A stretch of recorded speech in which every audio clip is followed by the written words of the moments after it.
When there's only one acceptable way to show emotion, whether it's a narrow range of calm or a wide range of expression, the relationship gets smaller. Intimacy lessens. If the only acceptable emotions in your relationship are neutral, the relationship becomes emotionally sterile. Attachment theory explains how you become attached to others, and it's set in the first 1 to 2 years. I want to call out a mistake that most people make when talking about attachment, and that is lumping anyone with any avoidant traits into one category of avoidant attachment. In reality, there are two styles that can include avoidant traits. Depending on which one your partner could be, the repair approach is different. This is the way relationships deepen, when there's friction and distress, and you're still there for each other. Every couple who comes to me has the same goal. You want to improve communication. You may even be wondering if you're ultimately compatible. But at some point, this ultimately boils down to one thing. You need a higher distress tolerance. You and your partner keep having the same fight with different words. Consider for a moment that it's probably because you're not incompatible. It's because neither of you can tolerate the other's distress for very long. Let's look at the pattern that plays out. One of you raises your tone, the other demands a calm tone. One of you pulls away to get some steadiness, the other experiences abandonment. One of you chases and pushes for engagement to feel heard, and the other shuts down and withdraws to feel safe. And both of you walk away thinking, I'm the reasonable one. One of you says, why can't you just be calm? The other one says, why can't you just talk through your feelings? This can quickly become a villain story. We're quick to label it with attachment issues or unresolved trauma. But let's step away from labels and who has what issues, and let's talk about it as a capacity story. When there's only one acceptable way to show emotion, whether it's a narrow range of calm or a wide range of expression, the relationship gets smaller. Intimacy lessens.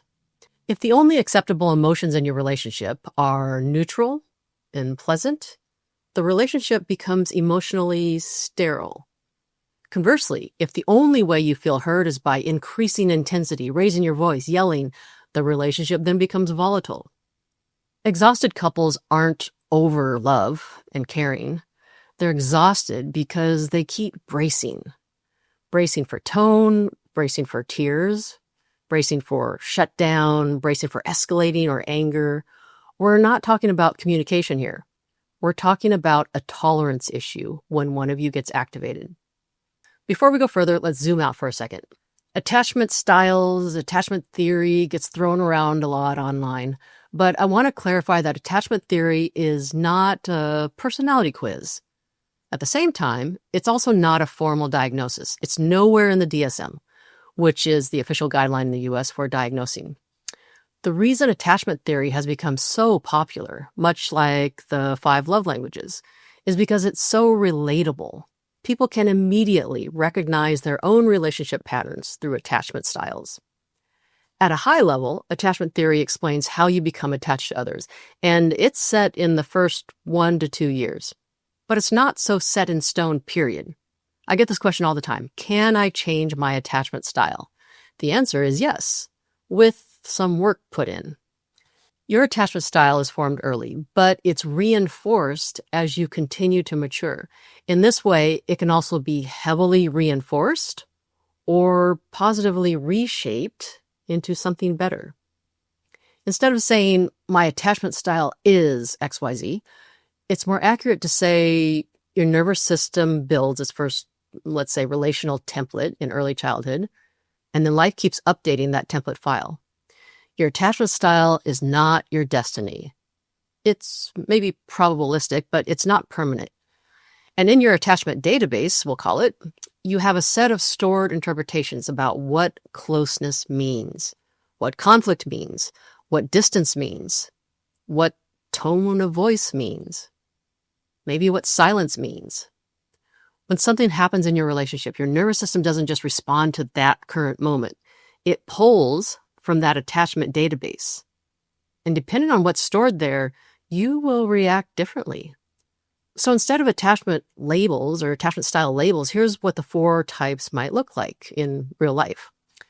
Some people learned that increasing emotion keeps connection close. Some people learned that lowering emotion keeps things safe. Some people swing between wanting closeness and fearing it.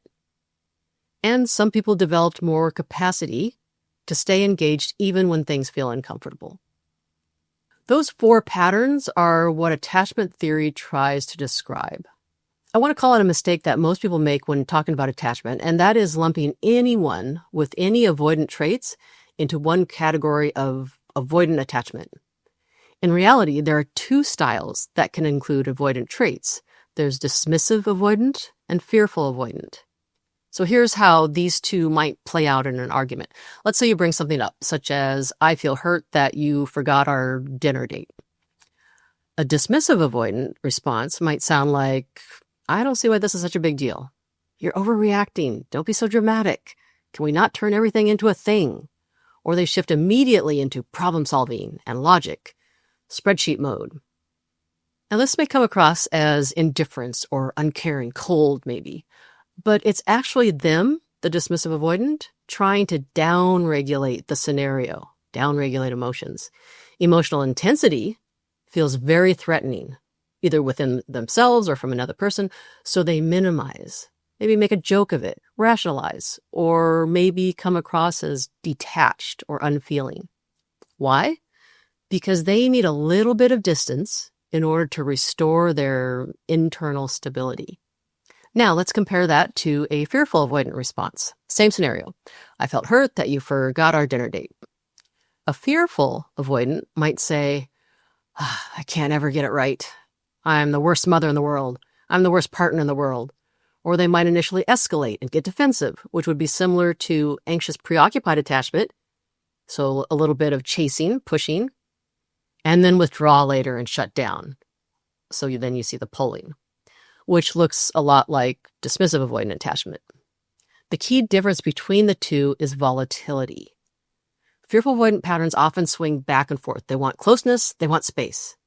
Get out of my life, come back. They fear closeness. They might come in hot, then disappear, or apologize intensely, profusely, and then shut down the next day.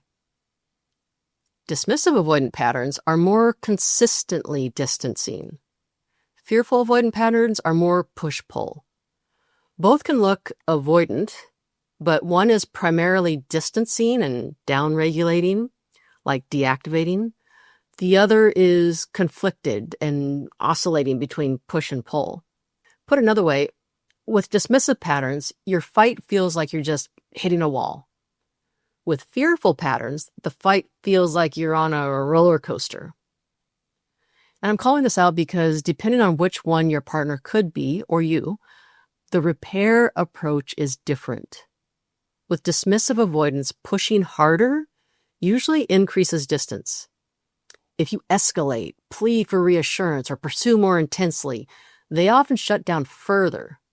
What helps more in the moment is lower intensity, direct, clear requests, giving them space without feeling threatened. And with a fearful avoidant pattern, pure space can feel like abandonment to them. So if you back off too cleanly or too much, they can interpret that as a rejection. What helps more with fearful is reassurance without engulfing them.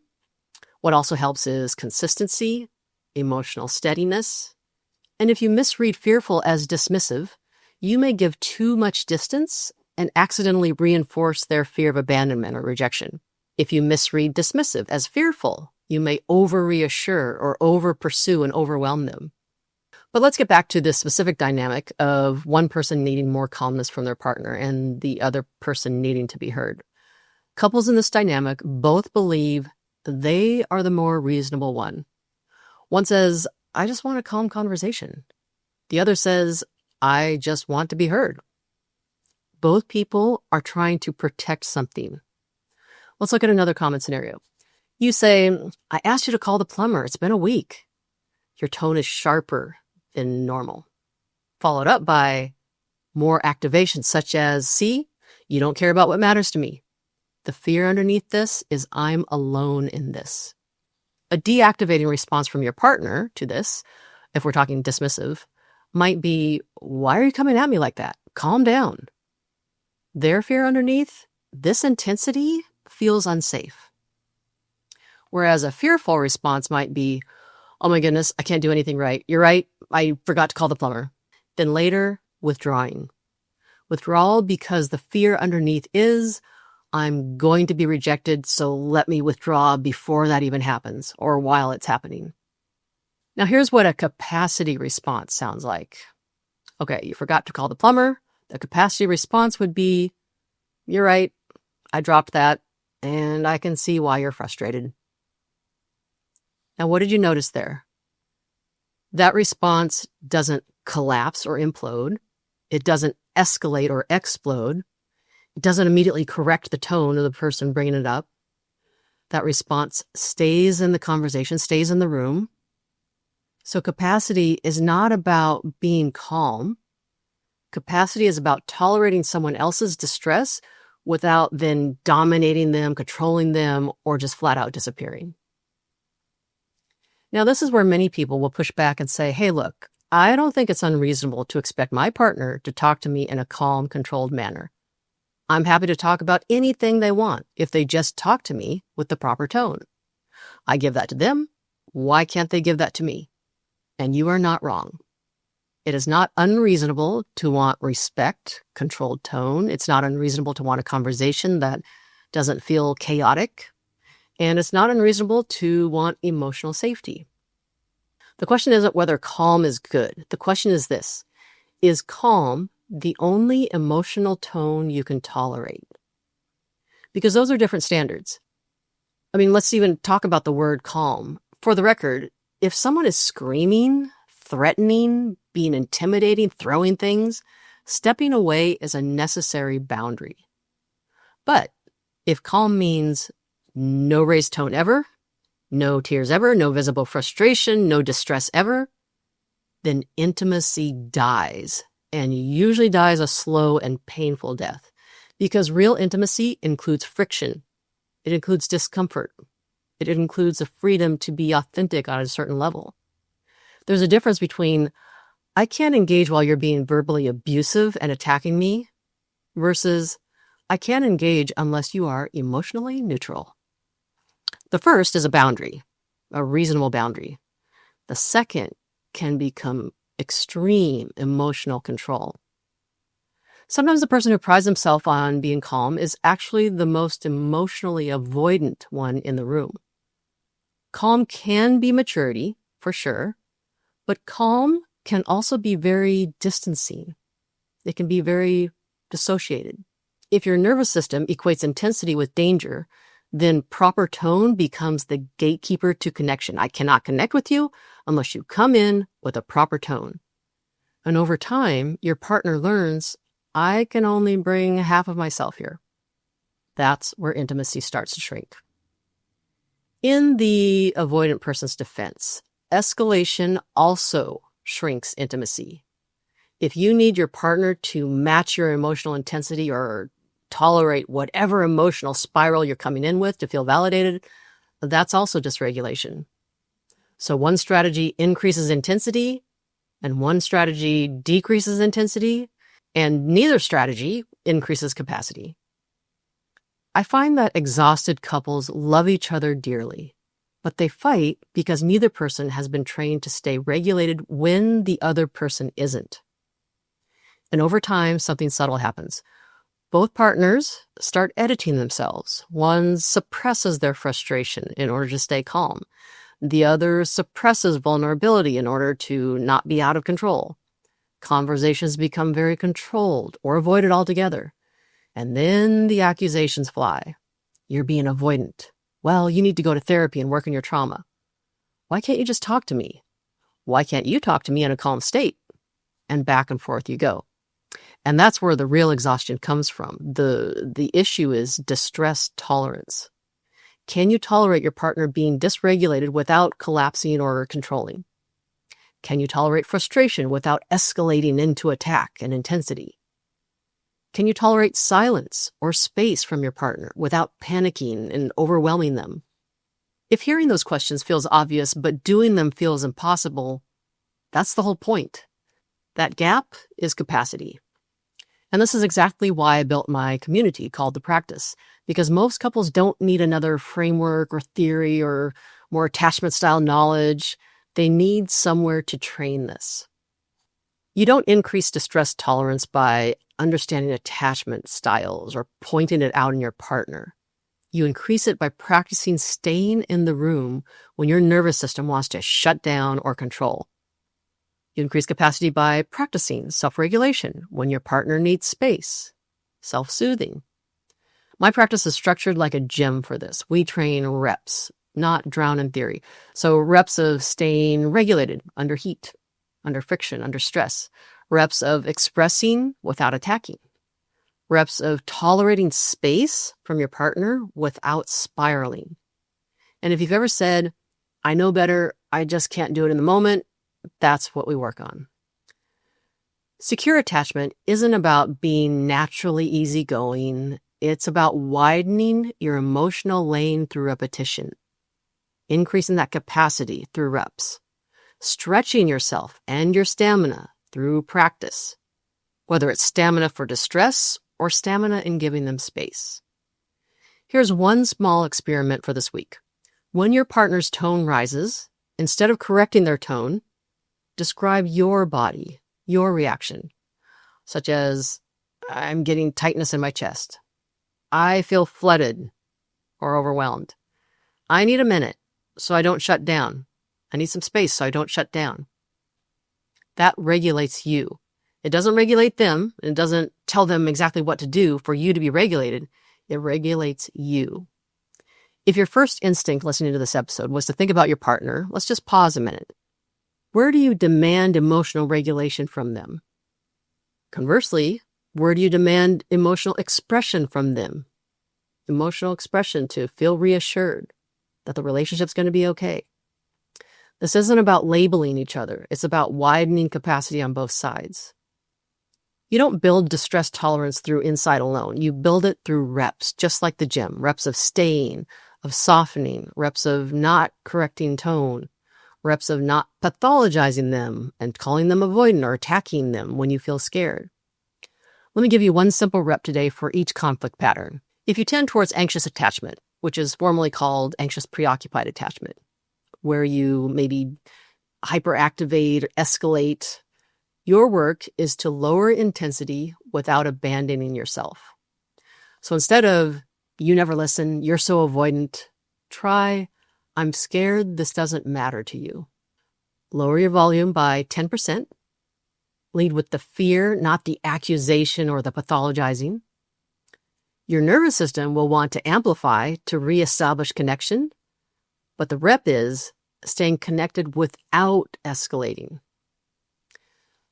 The second attachment style, if you lean towards dismissive avoidant or deactivating patterns, trying to always calm down the situation, your work is to stay in the room when you feel overwhelmed. Instead of calm down or you need to speak in a better tone or going quiet, try, I'm getting flooded, or I don't want to shut down. Can we slow this down? Here, you're just naming your internal state. You're not correcting theirs. Again, we're focused on ourselves. Just naming your internal state and sharing that with them. Your nervous system wants distance during conflict, for sure. If you are dismissive avoidant, your nervous system wants distance to feel safe. The rep here is staying engaged without controlling their tone. And finally, for the third insecure attachment style, which is fearful avoidant, if you tend toward fearful patterns, that push-pull, your work is consistency. When you feel the urge to escalate and then disappear, try this. I'm feeling defensive right now. I don't want to withdraw. Give me a minute and I'll come back. I just need a little bit of space first. Then actually come back to the conversation. Fearful patterns struggle with oscillating back and forth. Intensity, withdrawal. Escalating, and then shut down. The rep for you is returning. returning to the conversation, being more consistent in that, not being perfect, but just returning. If you're both exhausted, it's not necessarily because your relationship is broken. It's because neither of you is trained to tolerate that emotional discomfort together. Everyone is great and super zen when we're single. Trust me. When you're single, you think you are just completely healed. To get to an integrated state of emotional regulation, you need to practice tolerating emotional discomfort. This is the way relationships deepen. When there's friction and distress, and you're still there for each other, making apologies, having empathy, hearing the other person out, seeing their messy side and still staying in it. And no one accidentally builds that skill. That skill doesn't get built with time. It has to be practiced. That's what we do inside my community. No labeling or diagnosing, no debating who's more avoidant or who's more anxious. We just train capacity to stay, to soften, to not correct tone, and to not escalate when you feel scared. If this episode felt uncomfortably accurate, that's your sign. You don't need more self-awareness. You just need reps, practice. My community, The Practice, is open for registration right now. If you're serious about widening your emotional lane instead of having the same fight again in a week, come train with me. Capacity is trainable, but only if you practice it under heat. Thank you for joining me on Engineering Love, and I'll be back next week with a whole new episode.